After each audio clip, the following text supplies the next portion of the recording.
Welcome, ladies and gentlemen, to the Daily Dizzle. I got my addictions and my problems. Bitch, you have an easy life. Ah! Welcome, everybody, to another edition of the Daily Dizzle. It is Thursday, the 3rd of March, 2011. Tommy Dizzlemits here with you as always. We are running a little bit behind today, so we won't have as much time to cover what we wanted to. However, we still have some of the latest upcoming movie news, in addition to the latest edition of Good News, Bad News, Charlie Sheen. So let's jump right into it. So anyone who's a Star Wars fan can expect to see all the films in 3D released into theaters, which is epic. The only crappy thing about that is next year they're starting with The Phantom Menace. So they're starting with the absolute worst movie and working their way forward. And they are only releasing them at an increment of one per year. Meaning, any of us who are fans of, A New Hope, Empire Strikes Back, or Return of the Jedi, that means we have to wait till 2015, 2016, and 2017. What the fuck, George Lucas? Moving from one big blockbuster franchise to another, in the Lord of the Rings films, it looks like New Line Cinema has put down trademarks on what is expected to be the subtitles for the Hobbit films. They split the Hobbit book into two and are going to do a part 1 and part 2 with it. However, judging from the fact that Harry Potter and the Deathly Hallows Part 1 hit the lowest levels of attendance of the series, due to the fact that they blatantly said, well, this is only Part 1, you don't need to see this to necessarily know what's going on with Part 2. It looks like this is just New Line Cinema's way of trying to combat, oh, well, we don't need to see it until we know that it's going to be resolved with the second.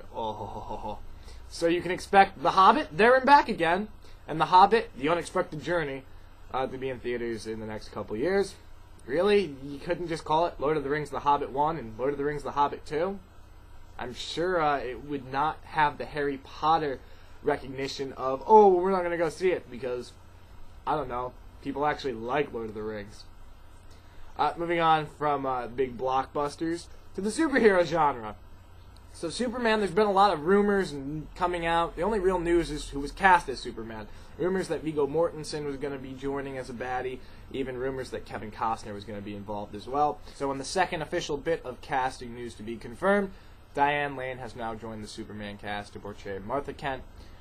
Very interesting only for the fact that Diane Lane is relatively younger compared to the Martha Kents to come before her. So I'm going to have a real hard time continuity-wise. Going from Superman Returns, where Martha Kent was fucking old, to this Superman, where Martha Kent might be a little bit sexy. I'm going to get my nightmares just trying to put my head around that, so let's move on to other superhero things. Ryan Reynolds is going to be most famously known this summer for being the Green Lantern. However, a couple years ago he was also in X-Men Origins Wolverine, portraying the character of Deadpool, which he was pretty much born to play. Once the Green Lantern movie got started and kind of shot down the immediate plans for Deadpool, everyone was wondering, well, are they going to keep him on for that franchise? Are they going to recast Deadpool? What the hell is going to happen? Ryan Reynolds has now come out and said, despite the fact that there will probably be some scheduling issues and that's going to be the hardest thing to work out, he has every intent on being Deadpool in the next movie. So that's going to be awesome. People think for some reason that everyone's going to get confused with him being Deadpool and Green Lantern. He went on record and said, dude, they are completely two different worlds, which, understandable. Green Lantern is his own world, and Deadpool is just, a little bit more of a fairy tale thing, considering he's dead but not, but still, whatever. He's badass either way. I'll take as much Ryan Reynolds as I can possibly get on screen. And now, with all the comic book movie news coming out, the Avengers is the big one to be looking forward to. We've got Thor coming out at the beginning of this summer. You also have Captain America, which are going to build up to the Avengers. Apparently, there's already been a trailer shot for it. No other information is available besides that. However, you can expect that trailer to debut sometime this summer, whether it's with Thor or Captain America. You can expect it to definitely be attached to one of the other movies that the Avengers are featured in. And it will actually give you a little bit of an understanding of where they're going with the story. I mean, anything with all these comics crossing over, you have to come up with something that kind of makes sense on a basic level. So, a lot of the comic book story arcs are fucking crazy. Just nonsense. So, at the very least, they're trying to take a kind of realistic approach. If anything, that's what Iron Man 2 was building up about. Iron Man 2 was about Tony Stark being this very, very real person in a real world who's starting to have to deal with these very unreal things. So at the very least, I hope the story arc that they had going will continue very well into the Avengers. If not, it'll still be worth the novelty of seeing, Iron Man, Hulk, all the other Avengers assembled on screen together for the first time. Now to finish off today's latest bit of movie news, what could possibly top any of the superhero movie news? How about the live-action reteaming of two animated characters who might as well be superheroes? Well, not the characters, but the actors behind them, as Tom Hanks and Tim Allen might end up starring alongside each other in Disney's long-awaited Jungle Cruise movie. We've been telling you guys about that for a while. Disney's obviously trying to make movies out of everything they can. That's why they're redoing the Haunted Mansion into another film. They're working on the Magic Kingdom as its own film, and now we've got the Jungle Cruise.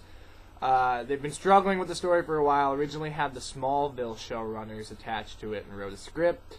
That really didn't have any movement for the last couple years.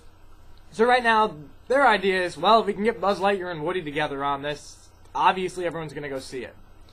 And honestly, I really don't think that there needs to be much more story details than that, because I think that probably will be a good enough sell. Tom Hanks and Tim Allen, two of the most Disney/family/ we are good guys ever, despite the fact that Tim Allen sold out all his cocaine dealers years ago, but that's another story for another day. At the very least, I'm going to be a kid at heart if this thing ever sees the light of day. You can make fun of it for being another Disney movie based on a ride. Now to round out today's Daily Dizzle, we have the latest edition of Good News, Bad News, Charlie Sheen. So at least on the good news side of things, you can't get much more epic than this. Due to the fact that he ended up getting 1 million Twitter followers in less than one day, and just his general blitz of the American media, Charlie Sheen's at its peak. Everyone loves him. And that is why Todd Phillips is doing whatever he can to ensure that he can get Charlie Sheen to pop up in The Hangover 2. Shooting's already finished, but it doesn't mean that they can't pop up for another reshoot and try and work him in somehow. The only question will be if Charlie Sheen mania is still at its peak around the time that The Hangover 2 comes out later this year. I don't care if everyone starts hating Charlie Sheen in that time. If he ends up in the movie, I'm still going to love the shit out of it. Meanwhile, on the bad side of things for today, Charlie, you shouldn't keep calling yourself a warlock, because apparently he's pissing off real warlock organizations. Who the fuck thinks they're a real warlock outside of Charlie Sheen? Not so surprisingly in the world of Charlie Sheen, though, pissed off warlocks who are going to try casting spells on him are not the most of his problems. That would be him talking about his ex-wife's drug use. Of course, he's been all over the American media trying to paint her as bad as she's painted him. However, some of those details he legally is not able to talk about. And that's why his ex-wife is now looking to hold him in contempt.